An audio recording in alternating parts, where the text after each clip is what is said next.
from ABC News Radio, KMET 1490 in Southern California. This is BizNinja Entrepreneur Radio with your host, Tyler Jorgensen. All right, I want to welcome everybody out to BizNinja Radio here on ABC News Radio, and I have a really cool guest today, someone who I'm excited to learn about and learn his journey. We have Gary Brackett, former linebacker for the Indianapolis Colts, but now starting something really cool and legendary at a restaurant called Stacked Pickle. Welcome out to the show, Gary. Hey, thanks for having me, man. So I love talking with professional athletes turned professional entrepreneurs, because I think that there's something about that level of success and self-discipline from being an athlete at that level that translates into being a successful entrepreneur. Why don't you give us a little bit of kind of a quick background on, your journey from pro athlete to entrepreneur? Was that just a natural thing for you? I think it was natural in the fact that my whole life, I've been an entrepreneur from cutting grass as a kid, shoveling snow, shelling. I was from New Jersey, so Rita's water ice was big. So we would buy the tub of water ice and then sit across the street from an apartment complex and sell it on the weekend, right? So I've kind of always been an entrepreneur. So like you said, playing in the NFL, I felt like there was a bunch of transferable skills. You know, the discipline that it takes to play at that level is enormous. And I tell people all the time, in my case in particular, I was a 9-year player. I was a captain on the team for 6 years of those 9 years. So won a Super Bowl, went to another Super Bowl, lost. In fact, our team, the Colts, in the 2000 eras was the most winningest team in any decade of football. Wow. And for me, I was the defensive linebacker and also the captain. So I tell people I wasn't a football player. I was a chief defensive officer. So, billion-dollar business, 100, 200 employees, and I'm one of the guys making a lot of decisions, making sure the engine is going. So a lot of those skills transferred over to football, and I think restaurants as the ultimate team sport. Interesting. I want to dissect that a little bit, because there's a lot of really important, pieces and nuggets in there. So let's back up a little bit. Growing up in Jersey and hustling the way you were, and then you had a legendary career as a football athlete. I mean, most football players would. I mean, your career is what they wish, right? Play for 9 years for a major team, win a Super Bowl, go to the Super Bowl at all. You went twice, and then being able to be a leader on that. But you weren't drafted, and I love that about your story, right? Cool. Because that shows that your tenacity and your ability to stay optimistic in face of maybe not the perfect journey. Tell me a little bit about that. I mean, you were signed as an undrafted free agent, right? Yeah, and then even better, it's funny. I have a book that we're actually turning into a movie, so that's totally never. Awesome.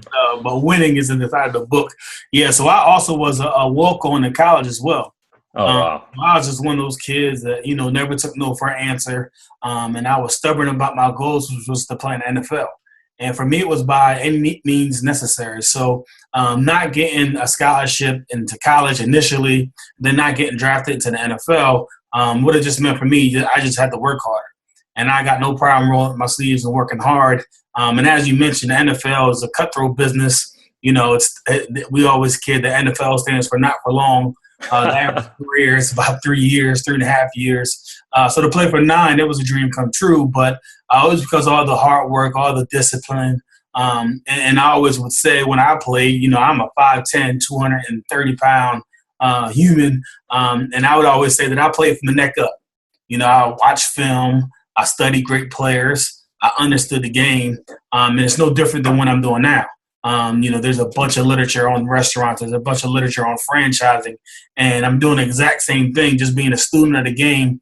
And I understand that the amount of time it took for me to be successful in football is the same amount of time it involves me to be successful outside of the game. So I'm willing to put in that work, and I want to be great at what I do now. That's awesome. And so, you're willing to. I love the concept of playing from the neck up. and really understanding the intelligence behind the game. I've found that people who have that are good, like at an average or above average level, but not exceptional level of physicality, can become great by training their mind and training their brain and learning how to manipulate their body and do even greater things. I think some of the greatest athletes out there are the ones who focus on their mind first. And I think, that's how business is. Oftentimes the people who are the most successful aren't necessarily the most purest, rawest talents. Sure. They just have learned to be focused and disciplined and, follow proven things of what works and look for the opportunities, really the core basic. And not give up, right? I mean, so many people that are successful, that are talented, either gave up or never, went after their dream because, they were scared. So I think it really takes guts, it takes a lot of hard work and that willingness to be brave. Being an entrepreneur is definitely about being brave, right? Realize you're the last to eat, but, Right. Your portion is usually the largest. So you come out of the NFL, amazing career, and one of the things you wanted to do continue training your mind. You went and you got an MBA. So just like showing yourself, showing the world you're not just talking about this concept, right? You went and got more education. And then is the Stacked Pickle, was this your first entrepreneurial thing coming out of professional sports, or have you done other things too? Yeah, it was my first thing. And going back to George Washington University in D.C., get my MBA, I think for me, it was all about sharpening the saw, right? I feel like everyone has this toolbox, that they have access to. But for me, for the longest time, I only used one tool, which was the hammer, right? So I was just banging my head. So going back to school, I feel like I was able to sharpen the saw, sharpen some other tools that's in my toolbox to kind of use in my business endeavors. And for me, the Stacked Pickle was an opportunity, for me in Indianapolis, was to monetize my brand. People, they knew me, they liked me. But how do I get paid off of that, right? Walking around, shaking hands does not pay bills. So for me, understanding the business mindset behind it, and initially I was a silent partner and I had a guy who was doing a lot of the work, and then we would communicate on new locations. But then I had the opportunity to purchase the brand 3 years ago, and we really just got the ball and started running with it. Oh, interesting. So when you started, it was kind of just a silent investment idea, and now you're hands-on, rolling up those sleeves, like you said, you don't mind doing. Right. And now you're looking at a bigger picture. So, you started 7 years ago, Sure. 3 years ago, you get more involved. How many locations do you guys have now? So we now have 9 locations. Looking forward to opening our 10th here, hopefully by September. I always try to get stores open before football season, fantasy draft. Football obviously a huge time of year for a sports bar. Right. Imagine. But then we just started franchising. About 3 months ago, and had 2 or 3 people come in for discovery days, learn about the brand, learn about the concept. So I'm very much looking forward to growing the brand through franchising. I had one other professional athlete come out, and I'm really just trying to teach people, how to make money for themselves, how to own their own brand, and what is required of them in order for them to be successful in it. Franchising is an interesting thing because, restaurant's a tough business. And so, sometimes there's a joke that there's 2 great ways to lose money, open a restaurant or just drive down the street and throw money out the window. But the concept of a franchise is that they've taken some of that learning curve and they've shortened it up, right? It's kind of like they've watched a bunch of tape for you. And now they're saying, hey, here's the summary, here's the proven model, here's what's going to work. And so you're able to, theoretically reduce a lot of risk by saying, hey, these are the things that work. Here's the policy and procedure. Here's how the food gets made. Here's the system. And so you're able to transplant that proven system to a franchisee, right? And someone coming in. One of the things that you guys pride yourself on is legendary customer service. What is legendary customer service? And how are you guys actually, is that just, so many people say they have great customer service, but really it's not really a part of their culture. How are you guys making that a part of your culture that's transferable and that can scale? Yeah, so for us, it's all about being that neighborhood sports bar and grill, right? And I think our goal is to be 3 to 5 mile radius and own that market. So one thing, our general manager is going to be involved in the community. right? We preach local store marketing and getting out in the community and all the athletic fields and everything else, and having a relationship there. And that's where we spend a lot of our sponsorship dollars, right? We don't go after large billboards or our commercials. We want you in your community spending money inside of your community. Right. That in turn have them come back inside the house. And then in terms of inside the team, like I said, I've been on championship teams. So I know how to build a culture inside of a team. And that's the same inside of a restaurant with the type of learning tools of respect.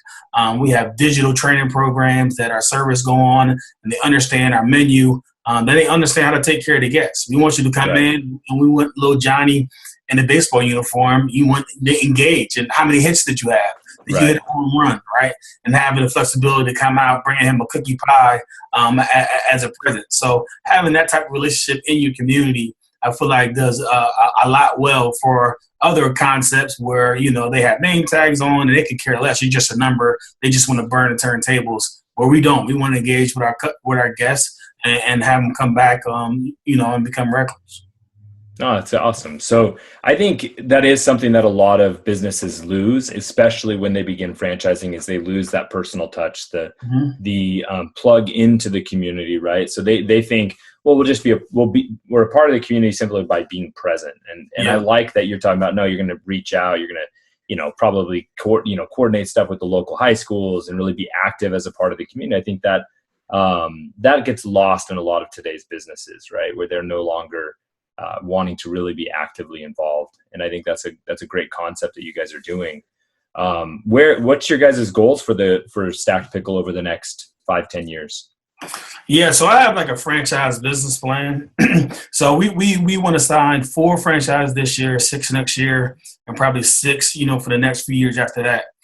In addition to that, corporate stores, we're probably going to open up anywhere from 1 to 3, depending on franchise and the support. And it all comes down to human capital. Right. Right. You only grow as fast as the people on your team are prepared to grow. Yeah. So never want to lose sight of that and just grow just for the sake of growing and not a good product. So being conscious of that, but I feel like on the franchise side, we can do a much better job of, for a franchisee, we need a couple people at the corporate office, 3-4 people to open up our own stores, 40 to 50 people. Right. So just a different model in terms of scale. So I really think in the next, 5 years, we could have 30, 40 restaurants and really be considered one of the premier neighborhood sports bars in the nation. Very cool. And so you guys right now, everything is based around Indianapolis. Where are you guys looking to grow to? Yeah, so we had conversations with a gentleman from Ohio. Ohio is a very similar market than us, Midwest. Then actually another gentleman from Tampa Bay. I think there's a lot of transplants from the Midwest down there in Florida. I hope to be in Florida at some point in my adult life. But yeah, so I think, it's a sports bar. It's TVs, it's cold beer, it's service. There's wraps, there's salads. So it's really something on our menu for everyone. So I really think that we can really play well in a lot of communities. Very cool.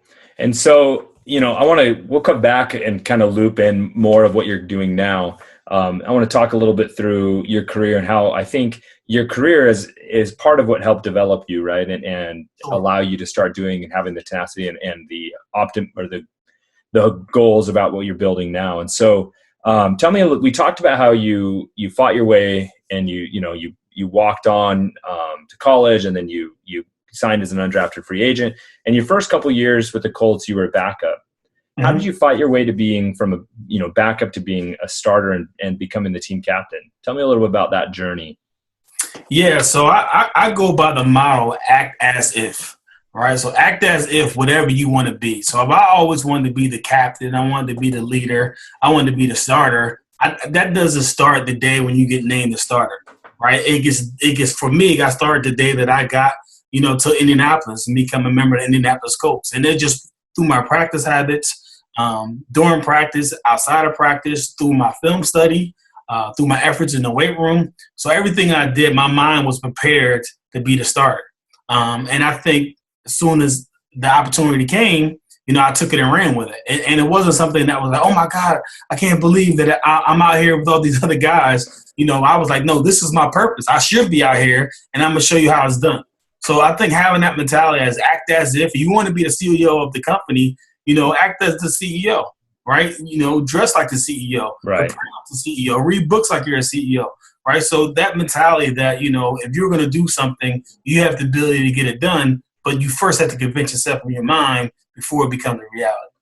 I do think it's interesting. It's always fun watching, right after, the draft is finished and you start seeing all these young college kids show up onto the pro team and get starstruck by people that are now their peers and teammates, but in their mind, they're still like, oh my gosh, that I'm sitting in the same locker room. And so that's a hard balance to have the humility, but still act as if.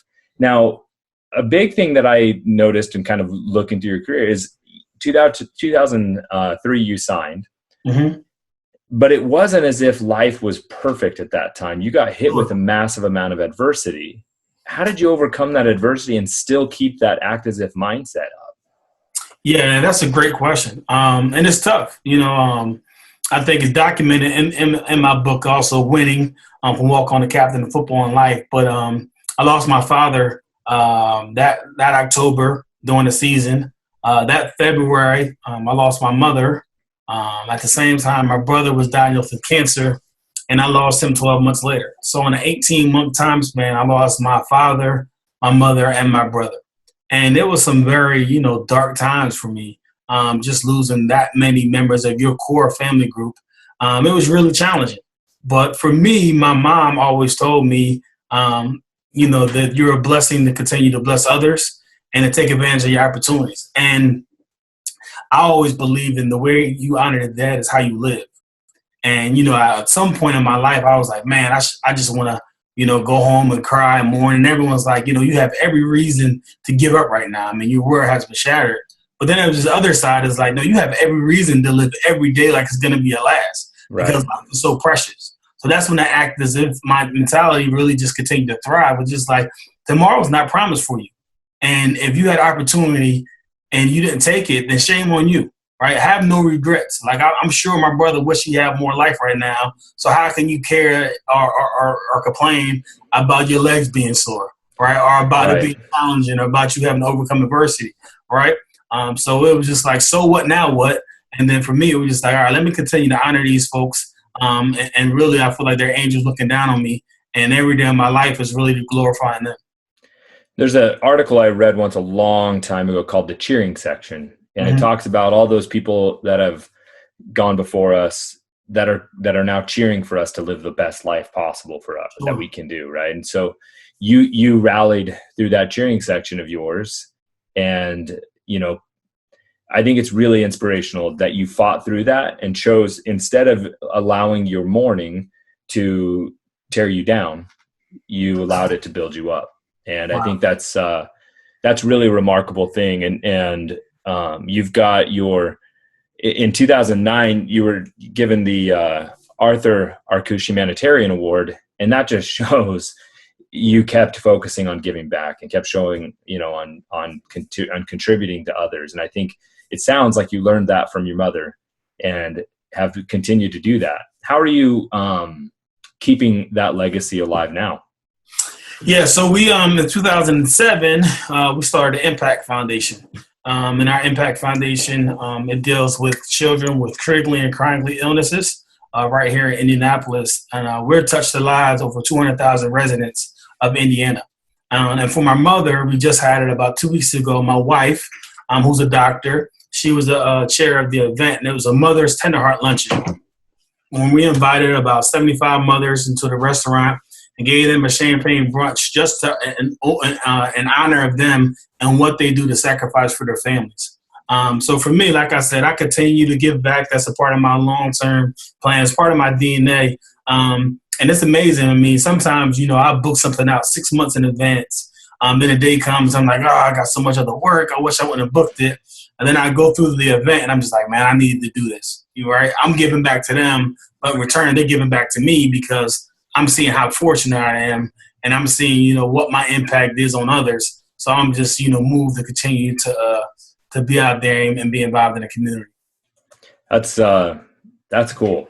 I like that idea of just, and you're right. Sometimes we commit to something, and in the moment we're busy, but I think I think that's the the war of art, if you've ever read that book, right? We hit the resistance, right? Every once in a while when we're supposed to be doing something great, that's when it seems like it's the hardest to just take the first step. But once you build that momentum, it gets easier and easier. Yeah. And so, again, you're coming back, you're the last few years, you've been really involved at Stacked Pickle and growing that business. You've got great plans over the next few years for growing the franchise model. I mean, it sounds like you've got some really good interest building there already. What would be your advice? Let's hit two pieces of advice. Okay. Your advice to that young athlete who's trying to make up his mind to what he's going to do. And then also that advice to that young entrepreneur who's trying to figure out what he wants to do. And maybe they're the same. Yeah. So I kind of live by this quote, right? And it might be the same. So it goes, hard work beats talent when talent doesn't work hard. And, as a young athlete, there's going to be a bunch of talented players out there. And at some point in time, whether it's college or in NFL, everyone's level of talent is going to be just about the same. And what separates the greats is their hard work, right? I played with Peyton Manning, arguably one of the greatest quarterbacks of all time. And people will think, well, he's talented. Yeah, he was talented. He was 6'5". He had a father that played in the NFL. But I haven't seen anyone who worked and prepared as hard as he did. And on the business front is the same way. It's not going to be easy. It's going to be challenging. People are going to be talented. They're going to have silver spoons in their mouths. They're going to come from families that affords them the ability to make mistakes and recover. And that might not be you. But so what? It still has been done before. And if you're willing to put in the work, take on the conferences, go to the networking events, right? Maybe intern, maybe make nothing just so you can learn how to do something. If you want to put in that work, right, that's the greatest equalizer there is hard work. So if you want to get through that and get that done, then the world is your oyster. Anything is possible. So across platforms, whether it's sports or business or entrepreneurship, it really comes down to working hard. And I think you'd agree that working hard with intent, right? Sometimes we all know those guys that they may be hustling, but they're hustling doing all the wrong stuff because maybe they're not actually listening. They're not coachable, but they hustle. Yeah, I think John Wooten said it best. He said, never mistake activity with achievement, right? It's working hard, but working your plan, right? What's your plan? Right? I see. You have mentors. So it's like he's working hard, but it's also working smart. And I see that a lot with small business owners, especially. I think to me, that's one of the key differentiators between a small business owner and an entrepreneur is exactly that. A small business owner is often very, very active, but not necessarily achieving and actually working, right? And then they're just staying busy. And it's kind of that employee mentality of just being busy all the time and feeling good about it. Hey, I had a big checklist. But it's amazing, right? Because, I look at what are you good at doing, right? And what is the cost for you to do everything else? Right. And you hire someone to handle that cost and you go do what you're good at and make 10 times, right? So it's this whole model of opportunity cost that you have to learn, understand, and grasp and really figure out, like, all right, where's my time best served at? And where am I more profitable at? And so a lot of times, I defer stuff and delegate just because my time is best spent building a business, looking at the vision, interviewing franchisees, looking at different things for 3 years, 4 years from now, and not dealing with this HR issue that came up, right? Right. I want to be informed, but I don't necessarily have to be the one to deal with it. And that comes back to being able to lead a team, which is one of your core points. And so when you're building this team, and it takes, you said, to open and run a good restaurant, it takes like 40 people. Sure. How do you make sure that you, maintain your leadership position, right? Where you're not getting just in there becoming the bottle washer and the cook and the HR manager. And then two, and how are you inspiring each person to be their best self in that role? Yeah, so we have constant communications and meetings throughout the week and throughout the month to make sure we check in and give you the tools that you need to be successful. And I always tell people when I go inside the restaurants, I'm there to visit with our guests. I'm there to talk to employees and shake hands and high fives, but I'm not there to manage, right? I didn't buy a job. I bought a business. And a lot of times when I go in, I still lead through my managers. So if I see a behavior that needs to be corrected, I'm not the one that's going to correct it. I'm going to talk to the manager and have him correct it. So when I'm going inside the store, that manager has the respect And, he's the voice inside the restaurant. Despite the fact I'm the owner, he's still the voice that you need to listen to. That makes sense. And so part of being a good leader is remembering that that you've created an organizational chart, right? Like, sure, yeah. It's amazing how many times I've seen some leaders they set everything up, they have it all set up, and then they ruin it by like knocking over their own dominoes, right? And jumping and wanting to be the fixer. Everyone has a position, right? And you got to be able to play that position at your best level. And it's tempting to do that, right? But it's short term, right? And you have to look at the long term. What are the long term ramifications of you getting involved in an HR issue at store number 1? Everyone's going to think, okay, Gary's interested in our drama. Let's call him every time 2 employees are bickering. Like, no, that's not my job. You have a GM, you have assistant managers, go to the chain of command, and then they'll communicate with me, and we'll make sure we take care of it. So I want to hit one more of your statistics because I think this is fascinating, right? 707 tackles, right? You were good at what you did.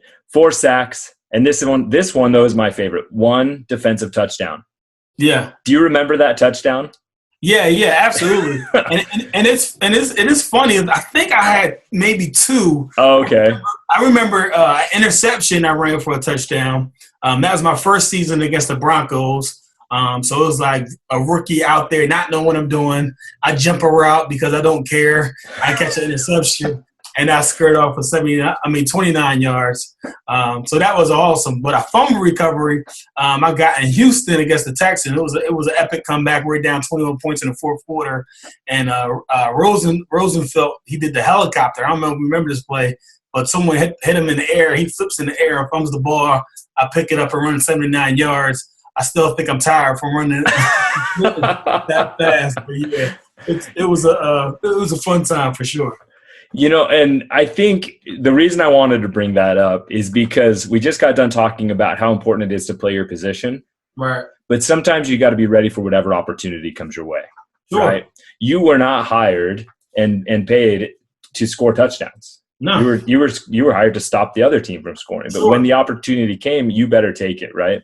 Yeah. And go ahead.